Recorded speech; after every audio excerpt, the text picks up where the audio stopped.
আসসালামু আলাইকুম। আবার চলে এলাম আর একটা নতুন রেসিপি নিয়ে। হয়তো এই রেসিপি আমি তৈরি করেছি আগের বারে, কিন্তু আবার তৈরি করেছি সেটা আমি আজ শেয়ার করছি।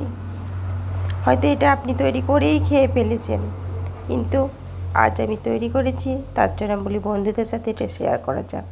ইন্টারনেট প্ল্যাটফর্ম এমনই একটা জায়গা যে সেখানে টাইমের মধ্যে প্রতিদিনই আপলোডিং দিতেই হবে কিছু না কিছু।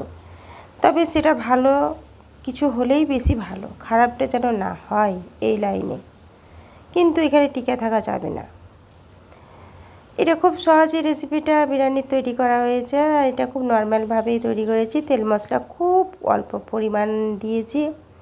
আমার বাড়িতে গেস্ট আছে, আমার পরিবার আছে, তাদের জন্য আপনি কাছে যেসব উপকরণগুলো আছে সেটা দিয়েই আপনি এটাকে তৈরি করতে পারেন। এটা কোনো যে এটা নাই, এটা লাগবে, এটা কোনো ব্যাপার না। আপনার কাছে যা আছে সেটা দিয়ে তৈরি করতে পারেন।